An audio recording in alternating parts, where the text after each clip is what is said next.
it's the unknown for me where anxiety lives. And I remember going in on the Thursday morning and seeing the box of tissues on the table. I knew that it wasn't going to be a great outcome. Whatever will be, will be. And sitting here and shaking will not change whatever the outcome will be for me. And I will face whatever I have to face. Hello, I'm Dr Jodi Richardson, and you're listening to Well, Hello Anxiety, a podcast where we end the struggle with anxiety and build our toolkit of practical skills to thrive.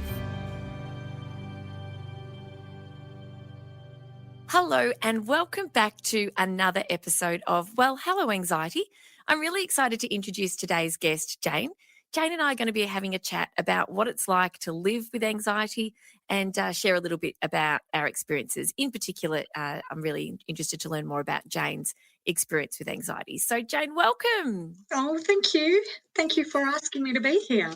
Oh, it's such a joy to have you here with me today. And thank you so much for your courage because, you know, talking about anxiety is not easy for everyone. You know, I'm become more and more comfortable over time, and it's something I'm quite comfortable with now. But thank you. So thank you very much, first of all. My pleasure. My hands are sweaty. Yes, well, it's one of those classic symptoms, isn't it? Yeah. So what does anxiety feel like for you, other than the sweaty palms? Anxiety for me, I think I've had it probably most of my life. So periods where it's been worse than others might have been that literally from dwelling and going over a situation to full-on body shakes. And oh gosh, now I feel like I need to hit pause and start again. No, that's okay. Take your time. Take your time, because it's this is a big deal. You know, this is a big deal, and I meant what I said, that it does take courage to talk about it, and it's difficult because talking about it can bring it back up, you know, on top of being on a podcast. Yes. So, you know, wherever you're comfortable, whatever you're comfortable, and feel free to ask me questions as well as we go.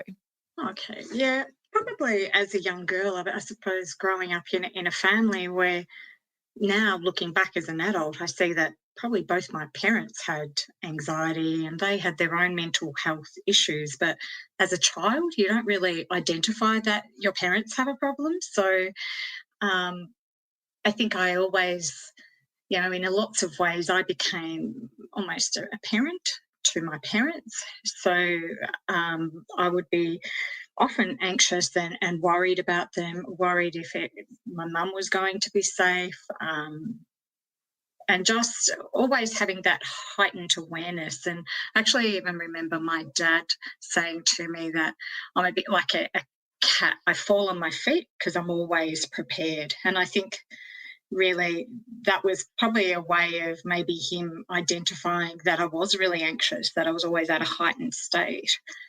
But the language of anxiety wasn't something that was used as a young person. I do remember maybe in my mid-teens, a doctor saying, "Oh, I think that you're a bit anxious," and I saw that just as a negative thing about my personality. So I really, you know, just parked it and never really looked at it. But it is something that, you know, I've carried in my little toolbox, and it's been, you know, is that a part of me, or is that a learned behaviour? I don't know. It's almost morphed into the person that I am. Yes, and I think that idea of it sort of morphing into who you are is, you know, is a combination of having observed behaviours from your parents and seeing the way they react and how they respond to different challenges and situations, and there's that genetic component as well. So, you know, the idea that we all have genes. We inherit genes for. We can inherit genes for anxiety, and I did not know that. I did not know that was potentially maybe a gift as well from one of my parents. Thanks for that, Mum. Thanks for that, Dad.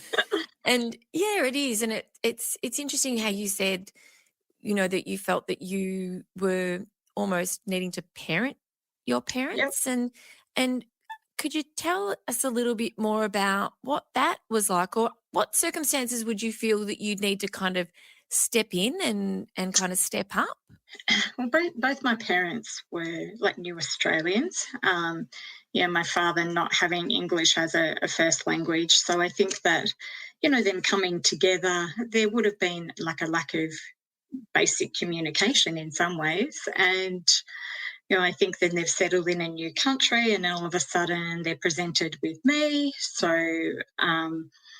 I think that they were really just trying to find their own place in the world, and they've both come from post-war. My mum having been raised in an orphanage, my father also having been an adopted child. So, they come with all of, I suppose, the baggage. And, they were very young also when they had me. So, probably not a lot of processing either had taken place. And, I suppose I identified really early on that there was shortfalls, though I wouldn't have, through my young eyes, I wouldn't have seen them as shortfalls. But I think that I innately, took on that role of protecting. I think not that my father was ever physically violent, but he would drink, and I think that that was his way of escaping a situation of, oh my gosh, I'm with this woman, and she's probably a lot more now that I'm understanding the language. Like, oh my gosh, what have I gotten myself into?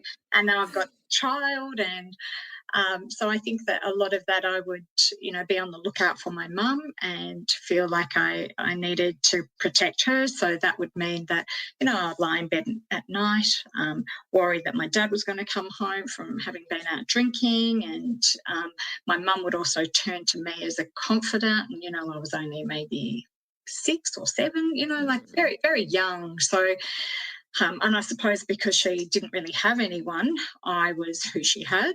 And so I would lie awake and, or often if they were fighting and my mum would say she was leaving, I was always anxious that she was going to just Mm. leave me as well. So it was always something that just sat throughout my childhood. I mean, Yes. they looked after me as in, I always had food in my belly and a roof over my head, and, I was always clothed well. But, I think that their, their difficulties in life of where they were at Mm. definitely had an impact on me and my anxiety. So, like you're saying now, that potentially I might have always had some, a genetic predisposition. But it was certainly honed well throughout my childhood. And so I have a lot of memories, and sometimes protecting my parents as well. Like if anything happened to me, I was always really aware that they probably wouldn't cope, which Mm. so I sort of became quite resilient at a young age. So I think, Mm. yeah, so sometimes maybe, on reflection of, is anxiety a good thing or a bad thing? I think at times it has also looked after me. It has made me be aware always. Yes. Yes, and Yeah, that's what it's meant to do. It's just not meant to be activated all the time. And I think that's yeah, yes, yes, yes. that's the challenge, isn't It's it? how to That turn that off, how to have it when you need it, and how to turn it off. That's where I sort of, yeah, I'm still, a work in progress. mm, I think, and I think too, it's good to know that we we can't have one without the other. Yep. And when we have it's a protective and adaptive response, but we don't have the threats to our safety that it's there to protect us from. We do, gosh, maybe once in a lifetime, or if we're lucky, never actually need anxiety to really save us from a life-threatening situation. But even just, you know, gosh, we had an earthquake a couple of days ago, didn't we, in Victoria, and that put everyone on alert. And our daughter, she was shaking, the adrenaline that was pumping through her system. She showed me her hand and she said, "Mum, look at my hand." And I was able to explain to her a little bit about why she's shaking like that and what causes that. And that's the brain dumping, adrenaline, or not the brain, but the brain signaling that we need adrenaline because we're in fight or flight. Yeah. And, that prepares us to stay safe when we're in and that is a threatening situation, when the whole house is shaking. But yeah, like you say, it's served you well in some circumstances and kept you more vigilant and alert. And in other cases, Yeah. it's switched on at times where it's just going to get in the way of you kind of doing what it is that you want to be doing, I suppose. And yeah, this is really, I think it is a lesson for me in my adult life, of managing anxiety. And, as the years have gone on, unfortunately, like I went through breast cancer a few years ago. And so, anxiety sort of sat with me constantly throughout that journey. And almost, I have different periods that I remember from that time. But the real memories is where anxiety is linked to that, because I had, Mm. I think as you were explaining, like with your daughter, the shaking, I had some of those situations where I think my body had almost reached like a peak with it. And, Mm. and I recall at one stage I was taking my son to school and I was sitting in the car, and I'd had a biopsy on the Tuesday. I was waiting. It was a Wednesday morning. I was waiting for the results on Thursday. And I remember I'd reached that point of, I was in the car and physically shaking. And, Mm. and I couldn't stop. I couldn't. And then all of a sudden it was almost like I'd reached the peak of whatever that anxiety mountain was. And then a calmness actually did come over me. It's like, I actually can't do anything. It's, I've done the test. Whatever will be, will be.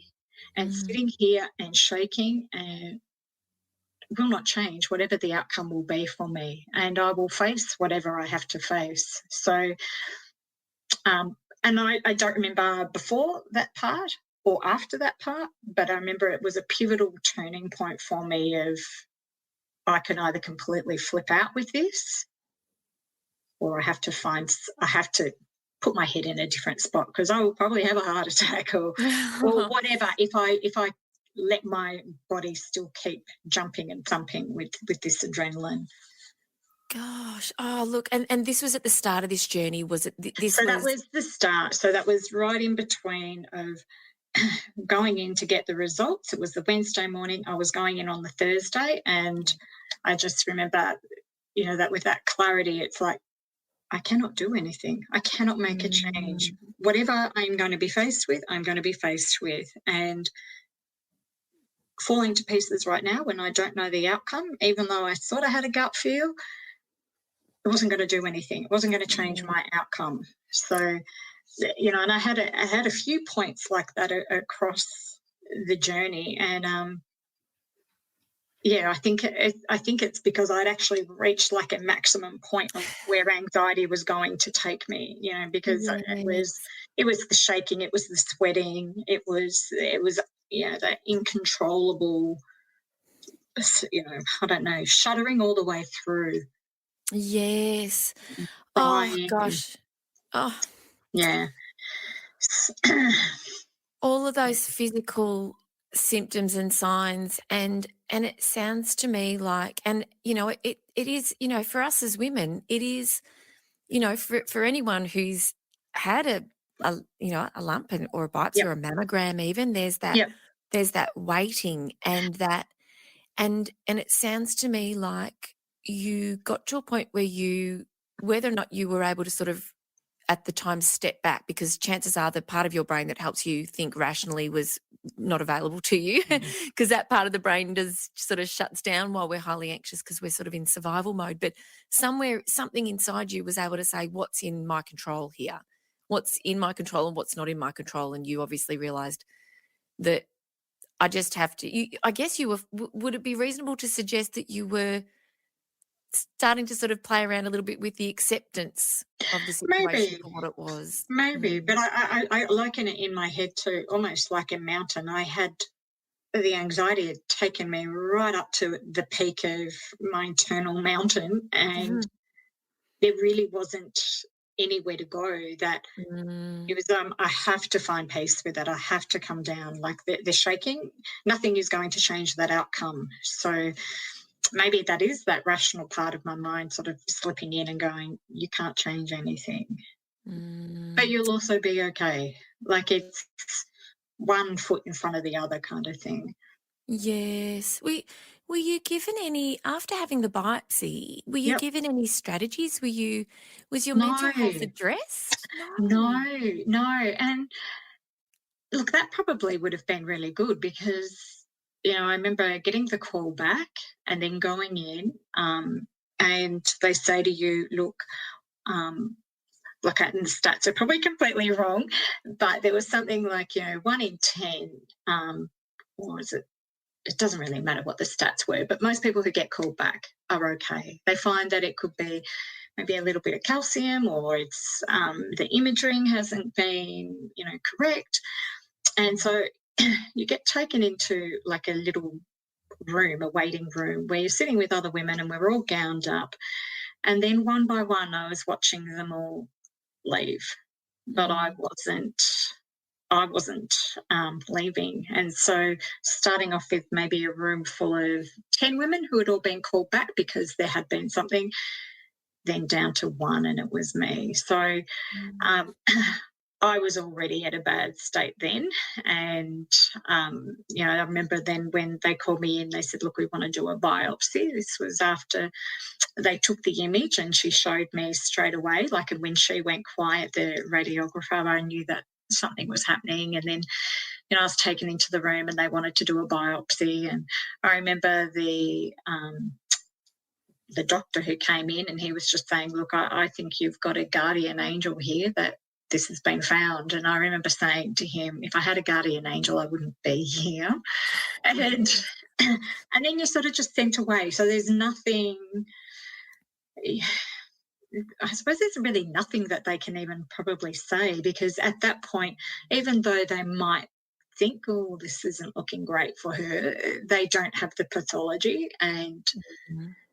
they could already see, because I had already started crying after they took me back in and did another mammogram. And, because at the start they were saying to me, oh, I'm sure once we do it again, the mark that we've seen, it won't be there. And, the image went back up on this huge wall and the mark was still there. She saw it, I saw it. And then from that point, like the tears. So Mm. they would have already assessed that I was quite fragile, but no, there was nothing other than come back in 2 days. And Oh, gosh, so Jane. so those that day and a bit, like would have been, it would have been foremost always at the front of my head. But you know, I I had a young son, so my focus, and I do remember, like, I caught up with my mother-in-law in this city. I think later on that Tuesday, and I just didn't mention it. I didn't talk about it. Mm. I let the focus be about my son, because I thought I just can't even move into this. I'll be a mess, and I don't know the outcome just yet. So they Yes. were the strategies. Distraction was my Yes. strategy that I used over that period. Yes. I'm sure it felt like an eternity. Yeah, and I think anxiety for me is often when I don't know the answer. When I know the Mm. answer, I can then process it and deal with it and work it and put into whatever steps and get whatever the support I need. It's the unknown for me where anxiety lives. And I think I remember going in on the Thursday morning and seeing the box of tissues on the table. I knew that it wasn't going to be a great outcome. And when they said it, I actually felt, I felt like, okay, yep, okay, I know now. All of those other Mm. days, I was like, what if, what am I going to do? What am I going to, okay, how do I deal with it now? What do I put in play to address this? Yes, it's extraordinary, isn't it? And that's, anxiety is the brain and the body's response in the anticipation of a threat.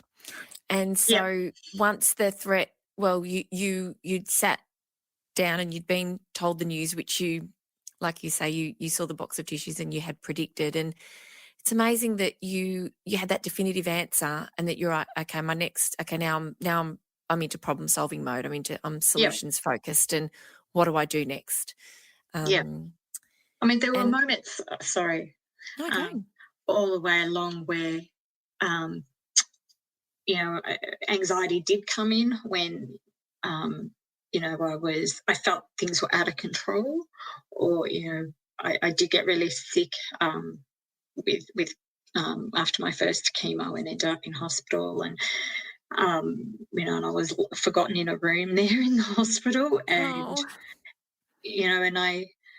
and the drip had fallen out of me, and there was an alarm going off, and I had the sides of the bed up, and I was very, very sick. All my neutrophils had dropped to zero, which meant that I had no immune system, and so everything was closing down, so to speak. mm, And the nurse had literally forgotten that I was in the room, and I was calling out. And again, that overwhelming of, I think, when I feel like I can't do things for myself, or I can't fix the situation and it's out of my control. And um, yeah, that I suppose that's where my anxiety just really spirals out of control.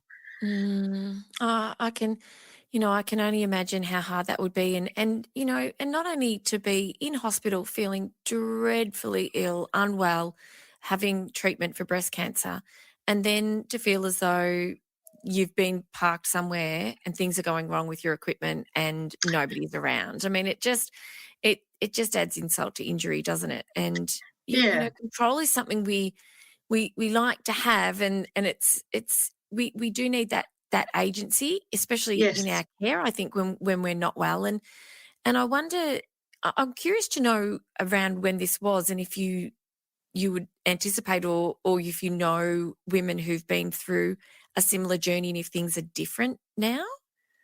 Um, I went through this. My son was just starting primary school, so it was in his preppy year.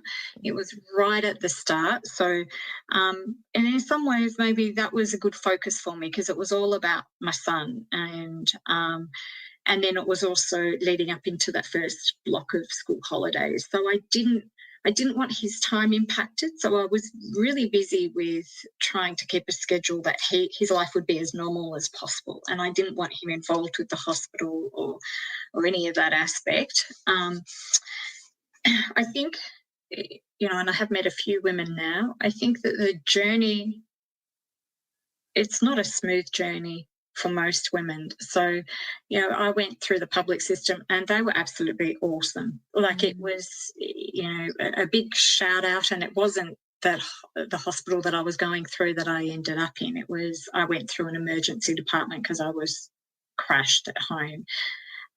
So the hospital care that I had was just, I felt, I had someone having my back there. There were people that, um, that was, I was on someone's chart. They knew that I was there, so there was care at the end of the phone for me. They have breast care nurses, and they still have those. And the lady who gave me all the help, she is still there. So I know that the journey for most women is. It's a difficult journey because it's such a busy system that you're going through, whether you're going through public or private. Um, that at times most people feel that they might be forgotten in a way. mm, And it's not a reflection on our healthcare system, because I think we have an amazing healthcare system, but I just think they're so busy, and there's so many people going through the system that people naturally do get dropped off at different points throughout the course of their treatment. And that might come through when they're going through chemo sessions, or if they're having radiation. At some point, I think that people do get complications just through mm. how long the journey can be for people, and how many people are also on that same journey at that point in time. So I don't believe it's actually changed that much from when I went through. I think it's a similar journey, and I I'm jumping onto another track here, but having had my dad unwell and going through the hospital system with my dad, I think most people do need an advocate or someone that's helping them, because when you're in a already not a well state and there's so many people that are involved with your care, things do slide. So you really do need someone who's pulling it all together or aware of all the different um, yeah, doctors and nurses and all the different things that you need to get back on the road to health. Yes, because it's not something that you have probably the energy or even the cognitive kind of ability to focus on at the time. You're No, anxious, you're worried, you're unwell, the yeah, treatment's making you unwell, and so, yeah, I think you're absolutely right about that, and that's, it's a journey that, thank you very much for sharing oh, your that's, experience of your journey with breast cancer, and it's not something that I don't know any women who have been through this journey until, all right. hearing your story, Yeah, and it's a good message for all of us too, isn't it, as friends of women who may be going through it, to know that, it don't undersell the difference it's going to make to sort of be there, who be somebody for your friend who's going through the treatment, no, to help sort of, definitely. tie the ends to the little pieces of string, tie the ends off, and just keep a good track of what's happening, and work together as a team around somebody who needs that help. Yeah. That input's underestimated by the sounds of things. Oh, and look, I I had some amazing people around me and who supported me, and whether that's dropping off a meal for the family or, helping with my son. It, I was very, very lucky to have a lot of support around me. But it is a journey that you face by yourself, and I think that that was probably the first time in my life that um, I was really aware of being alone and having to find that the find that strength in myself, because all your life you go through having people, oh, it'll be all right, you'll be okay, and it's one point in your life when no one will say that to you. A doctor will not say you will be okay, and you are literally, facing your own mortality. And 3 o'clock in the morning, lying there and you know washing over you that, oh my gosh, like I might not get through this. My son might not have a mother and he might not remember me because he's also so young. So Mhm. I think that you have to find that resilience in yourself, because you've really got no one else. It's you at the end of the day. It doesn't matter, I suppose, how many people are around you. You're still you, and you know that I've got to get through it. Mm. Got to Wait, dig deep. did you surprise yourself at the fortitude that you developed and found to keep I think so. going?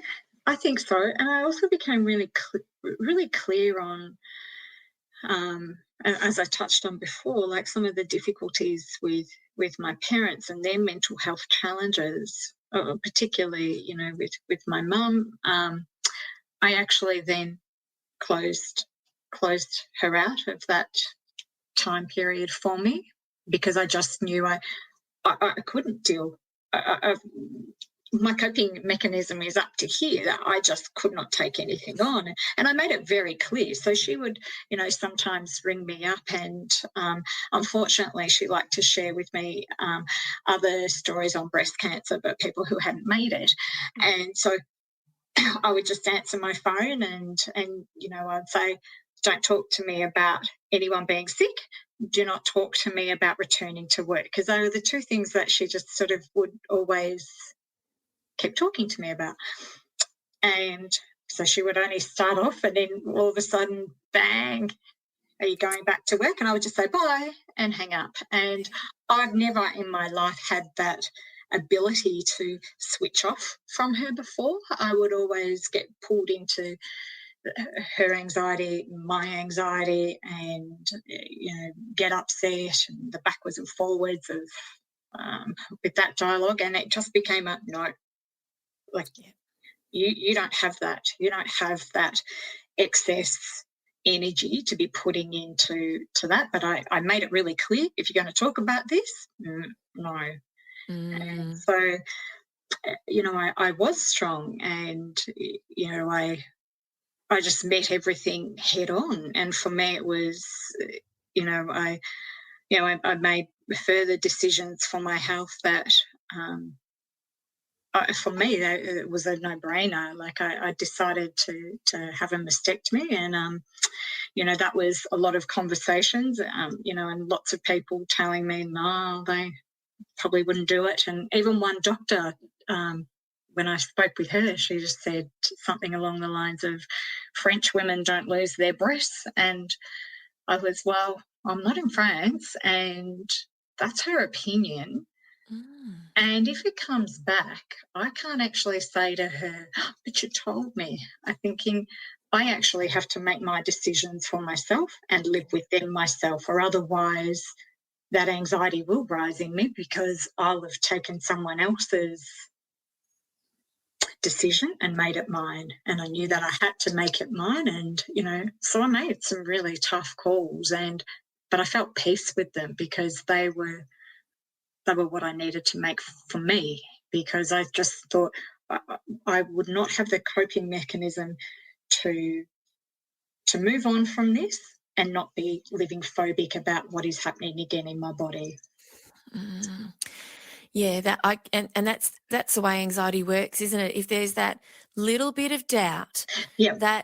it'll just rumble along, and I really applaud you, and for making those decisions. And it's an interesting time in your life, isn't it, when you've got a 5-year-old, when we become mothers, life sort of ceases to be really about our needs for quite some time, doesn't it? We're very, dictated by our, our little ones. And, for you to not only have aging parents who were struggling and to have a little one, you're married, Mm. it's just, you were able to do what you needed for yourself. And have you been able to take that strength with you? Lots. I don't have quite that same strength that I had then. And I think maybe that's because I needed to have that sort of heightened strength. But I'm not the same person that I was prior to this. And, I do have a tendency of not putting myself first. I still do that. Especially as being a mum, I'll always make sure that, my son has food before myself. But I'm a lot more at ease in myself, Mm. and I trust myself and my gut a lot more. And yeah, I do have, I suppose, like a stronger presence for myself. Like there is, yeah, I suppose a bit of trust in myself, and and I'll tap into, I sort of talk through a lot to myself to, often bring myself down if I find that I'm sort of, getting a bit anxious or unsure about something. I always try to just check in. I try to go quiet, and then, is this a real threat? Is this what I'm, am I sort of making stuff up in my head? Am I getting, Mm. and often I do run still down that rabbit hole of stress, but a lot more time now I will bring it back. And yeah, I think for myself there is just a stronger conviction in what I believe for me, and probably a lot more at peace. And I think, okay, well, we've all got an end date, and my anxieties are looped around my health Mm. primarily now. But I do have that feeling that, we all have an end time, and getting uptight and anxious and upset is not going to change that outcome either. And, I try to hold on to that. And, I don't know what my beliefs of after this time will be. Mm. But I think there's something. And Yeah. so I try to hold on to that, and that sort of, I think, alleviates, that, anxieties when they start to run away. Yeah. Yes. Yes. It's one of those things, like you say, that it's it's out of our control. Yep. The certainties in life, death and taxes. And not so long ago, I read. I wish I could recall the source of it, but maybe I will in another episode. But it was some really harsh truths about life, and it pretty much started with, we're all going to die. We don't know Yep. when, and I know I remember reading that, and because anxiety's played a big role in my life as well, and it's really stopped me from doing for a long period of time. It did stop me from doing things, making decisions, and changing directions, or doing things that were really important to me. Yep. And that there were lots of things that have brought me to where I am now, where I kind of anxiety comes along for the ride. But I do Yep. remember reading that and just thinking, yeah, we all know that we've all got a an end date, but in my mind that was always like way in the future. Yep. And this blog article was like, you don't know when that's going to be, so what are you waiting for? So it could be, next year, 5 years, 10 years. We don't know, so just get on with it now. Don't keep putting it off, because we don't want to live with regret. And so yeah. I think I felt that feeling more when I was going through treatment, because you're really presented with, this may be your time. And I remember seeing an oncologist, psychologist, and I remember, she was quite brutal, and she just said, I don't know if this is your time. This might be your time. Mm. You know, I was almost more traumatized by that session, because it's like, wow, she's echoing back what's going through my head. And I think when you have that sort of imminent danger, you do become a bit more focused and self-orientated. What do I want? Why don't I go out and get what I want? I think Mm. when the thought of danger isn't in your everyday life, like now, you sort of lose that, and you go back to that disillusion that, yeah, death is, further down the track. It's not Jane problem now, it's Jane problem future. And Yeah. so part of that would be fantastic to hold, but I suppose that would also then mean that probably you'd be anxious all the time, like, is it going to be today? It's not good to live with that, but having that feeling of, yeah, just enjoy, and I probably do add more joy of things into my life, like I'm probably steering this conversation all over the place. You're going to listen back and go, oh, Jane. Oh, Jane, honestly, no, it's just this is your experience, and Yeah, I'm so grateful that you're sharing this, because this is something that, impacts all of us at some stage or another, whether, it's sooner or later, or a friend, or, a family member. So no, please continue. yeah. I'm just saying that, and going back, to an earlier question, which I probably didn't answer properly, but what have I done and brought into right now? Like, having gone through that, I will take the time to look after myself and go for walks. Go out and buy whatever that healthy food might be for myself. Sit down and paint. Because it was always something, grumbling in the background of my life that, I feel that, the essence of me is connected to being a painter, and I just shelved that for so many years. And, I don't know, there was always a reason not to look at it.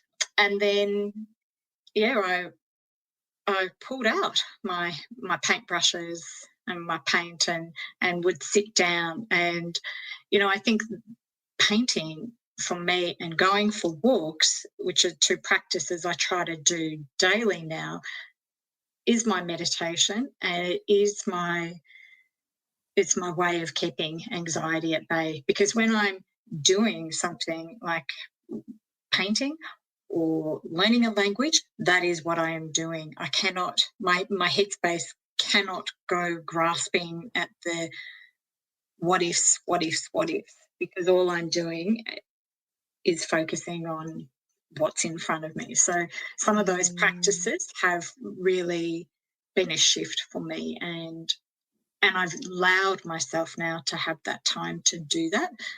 Lockdown, it's been a bit different because I haven't felt like doing it with everyone here, but um, that has been like a practice for me that has come from the journey that I had, that giving Mm. myself almost the time. And because I was always one of these people that was on the go, and I still probably am a little bit like that, but I I didn't let myself take that time, which I do now.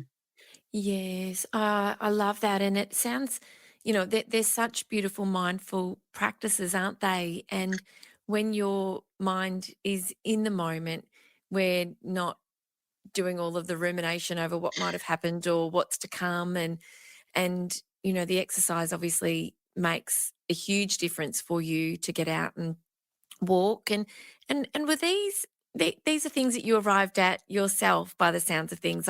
Yeah. You've not mentioned that you've sought professional help with your anxiety.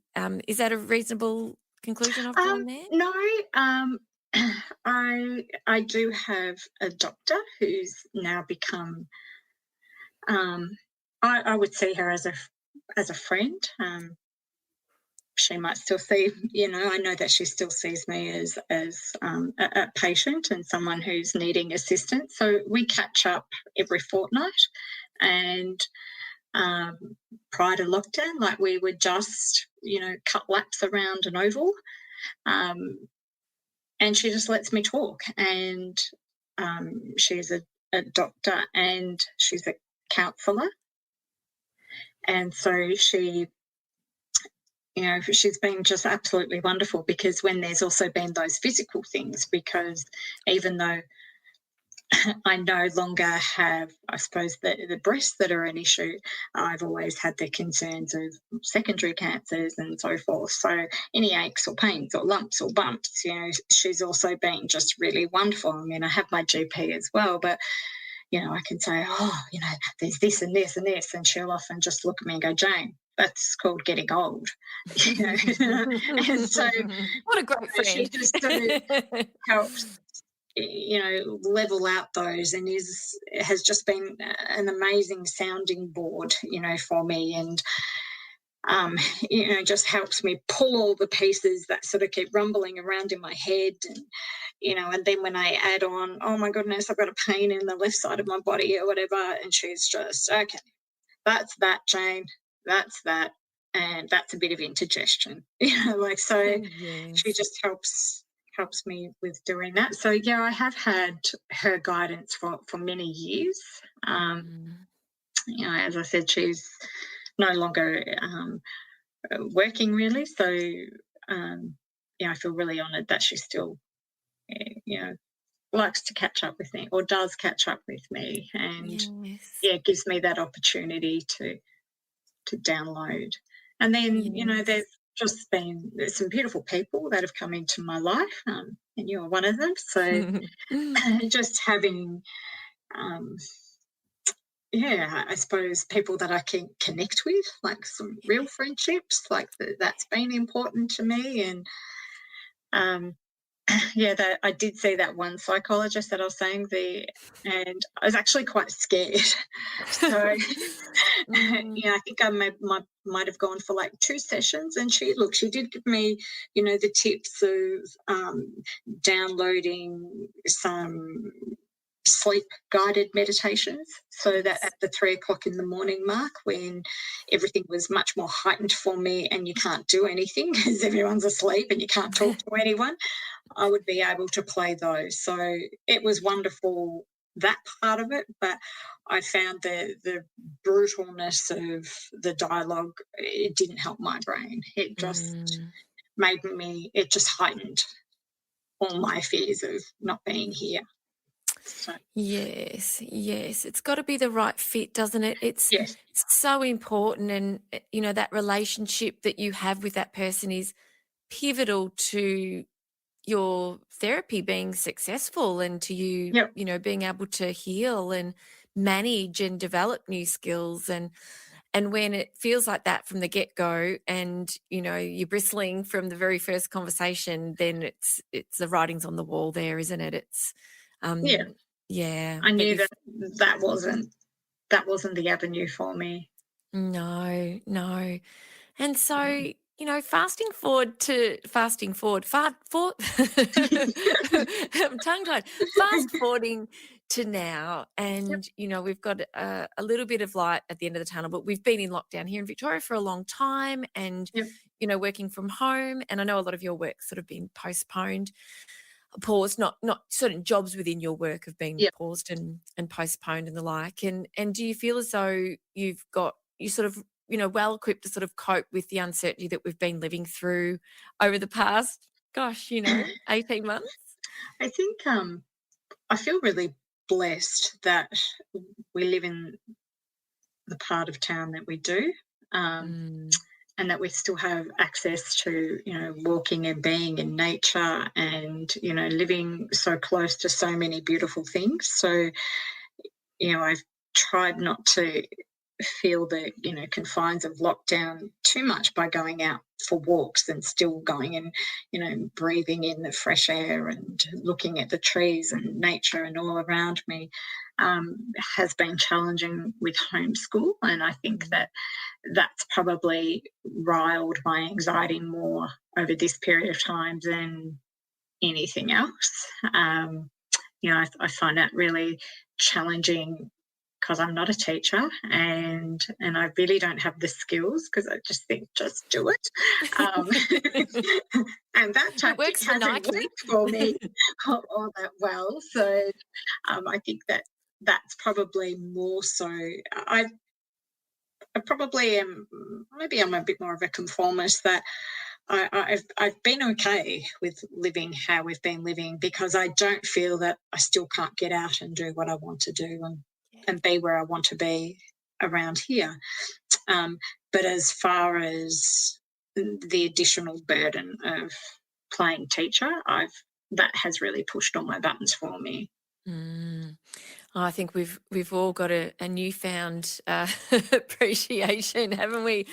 Oh, It definitely. was never meant to be like this. It's well, just one final question, just to Yep. sort of finish up. And yeah, thank you for being so candid and for sharing with us your journey. And I wonder if you if you had any advice for you know for all of us, I guess, we may at some stage have experiences with cancer ourselves, or with someone we love, or there could be a man listening who has a woman in his life that maybe has her own struggles. What would you what advice would you give if if you would share with us a little bit of just what would you what advice would you give to somebody who was going through a really difficult struggle, even if it's a struggle of a different kind, a medical struggle or a family struggle? What would be a great takeaway you'd share? I actually think that for the person going through it, whilst it's difficult, I actually think it's more difficult for the people that are supporting someone who's going through that Mm, because you can't change and you're just as scared, but you can't. Well, not that you can't show that you're scared, but you want to appear that you're supporting. But yeah. so I think that they've actually got a stronger, or I think that it's a harder role that they play Mm, as the supporter. So I feel that in my family, I'm sort of grateful that it was me. If it had to be anyone in my family, that it was me, because I don't think I would cope that well if it was someone else. So yeah. I think, the people that are supporting, well done. And they need to also, I suppose, get the support from friends and family too, not just the person who's immediately going through it. So if you can do something to support the supporter, um, please do that. I think for people that are going through it, it's really just to make sure that they've got support around them. They feel they've got a team or they've got helpers to breathe, really going back to that just one foot in front of the other, just taking it day by day, letting yourself just, I suppose, not be sick, but not feeling that you've got to go and do other things or be other things for other people, just giving you that time to rest. I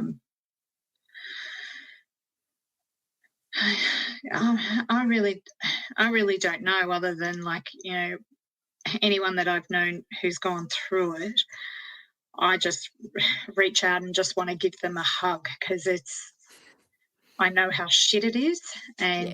and there's actually nothing you can say to someone when they're going through it. It really is crap. And if you can hold their heart and, take them food, those little things, they are big things for people who are traveling through it. Look, I had like gift vouchers and stuff like that, for, to go and buy some new bras and things like that. And those little things, like they were not little things, but those things really do make a difference. So it's really about just so that person doesn't have to feel as alone, just being there. And also, just reaching out for that extended family around them, because they all feel the trauma, and I know I'm probably talking too much now, but No, you're fine. for my son, even though I kept him out of the picture because of his age, and I really didn't want him to be aware, he was aware. And, so when there's been, kids shaving their head at school, and he's asked to be away on those days and doesn't want to be there because, he would say that's his biggest fear. And so even the people in your families that you think might not be aware, or they're too little, they still feel it too. So it's almost like the whole family needs to be cocooned and held and looked after, because it's not just that one person. It's everyone everyone is affected when something happens to one member in a household. Yes, yes, and thank you for bringing that to light, because it is pain. It's so terribly painful when someone you love is suffering, and you would feel so helpless. And so Yeah. I really appreciate those insights, coming from somebody who's been through it, and especially what you were saying about your son, as little as he was, he knew something was up, Oh, and it's definitely. finding those Definitely. ways. Yeah, and not that we have to answer this now, but just that posing that idea about, well, finding the age appropriate ways, and there's lots of great resources, I'm sure, available now, Yes. that people can turn to say, right, how do we support a young child, and how much do you say? And it depends on the child as well, I'm sure. Yeah. Yes, but no, look, Jane, Thank honestly, it's you. been, is this your very Oh, first podcast chat? yes. Oh, wow. Well, it's just been Oh, honestly, look, thank you. Thank you very much for being so brave just to say yes when I asked you, oh, and, for I sharing felt so honoured. candidly. Oh, gosh. And Oh, I just, like I did say, oh, I'm going to be on a podcast. And, a couple of people like, really? Like, what have you got to say? And I said, well, someone obviously thinks I've got something of value to share. So thank you. Thank absolutely. you. I feel really honoured. I feel, and I hope that you don't have to edit out too much. I know some of my answers like just sort of kept rolling and didn't actually answer your question. But, Okay, Jane. Well, thanks again. thank Thanks you again so so much. much. Thank you so much for joining me for this week's episode. If you enjoyed it, please subscribe and leave a review. To keep the conversation going, I'd love you to join me over on Instagram. You'll find me at Dr Jodi Richardson. Also, if you'd like a copy of my free 5-day mini email course, Calm Your Anxious Brain, then jump over to my website, drjodirichardson.com, and you can sign up down the bottom. I've really enjoyed having your company. Thanks so much. See you next time.